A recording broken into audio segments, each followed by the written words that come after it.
मध्य प्रदेश की आर्थिक राजधानी इंदौर के कद्दावर नेता और बीजेपी के राष्ट्रीय महासचिव कैलाश विजयवर्गीय ने मंगलवार को धनतेरस के मौके पर नंदानगर स्थित अपनी पुश्तैनी किराना दुकान पर बाकायदा पूजा कर किराना सामान बेचकर धनतेरस का पर्व मनाया। इस मौके पर कैलाश विजयवर्गीय ने मीडिया से बातचीत की और उपचुनाव में बीजेपी को देश भर में मिल रही बढ़त को विजय का प्रतीक बताकर कहा कि देश के किसान मोदी जी और एनडीए के साथ है, तो वहीं प्रदेश में शिवराज जी के साथ हैं। इधर विजयवर्गीय के बयान के बाद देश भर में सियासी माहौल गरमा गया है। दरअसल विजयवर्गीय ने ममता बनर्जी की टीएमसी सरकार की तुलना इस्लाम से कर दी है। उन्होंने कहा कि जिस तरह से तलवार के दम पर इस्लाम ने देश में प्रवेश किया था, उसी की तर्ज पर तानाशाह रवैये के साथ पश्चिम बंगाल में टीएमसी बीजेपी नेताओं को तलवार के दम पर टीएमसी में शामिल करा रही है। इसके अलावा उन्होंने कहा कि ममता बनर्जी देश के उन नेताओं की फैसियत के शामिल है जिनको प्रजातंत्र पर विश्वास नहीं है और इसी का परिणाम है कि बीजेपी नेताओं और कार्यकर्ताओं पर पश्चिम बंगाल में झूठे मुकदमे दर्ज किए जा रहे हैं। उन्होंने कहा कि पश्चिम बंगाल से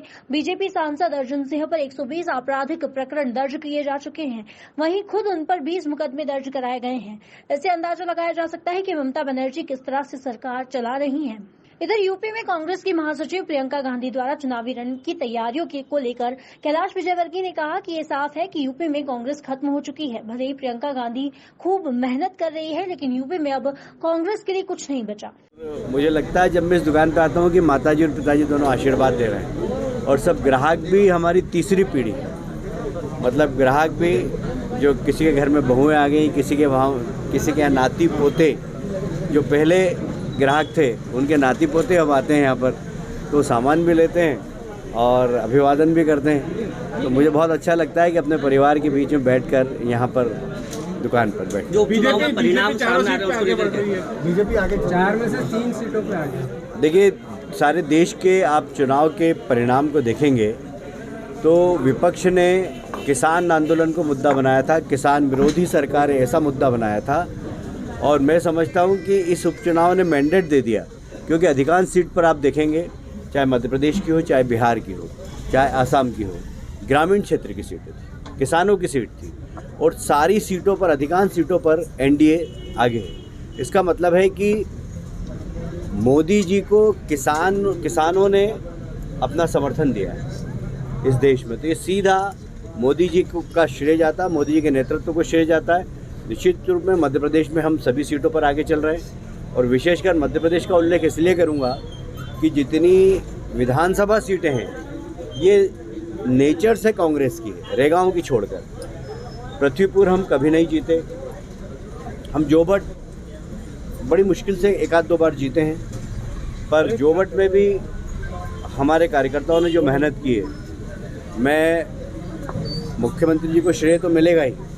पर मैं संगठन को भी श्रेय देना चाहूँगा, चाहे वीडी शर्मा हो, चाहे सुहास जी हो, चाहे हितानंद जी हो और बाकी पदाधिकारी भी, और एक एक को एक एक जगह बिठाया था। जैसे खंडवा में कविता जी को बिठाया, जीतू जिराती जी को बिठाया, हरिनारायण यादव जी को बिठाया। जोबट में संगठन से रमेश जी प्रभारी थे, फिर वहाँ 3-3, 4-4 मंत्री थे। सब लोगों ने जिस तरीके से काम किया है और विशेषकर संगठन ने जो पोलिंग बूथ पे व्यूह रचना रची है, तो मैं प्रदेश अध्यक्ष वीडी शर्मा जी को, प्रदेश के मुख्यमंत्री शिवराज जी को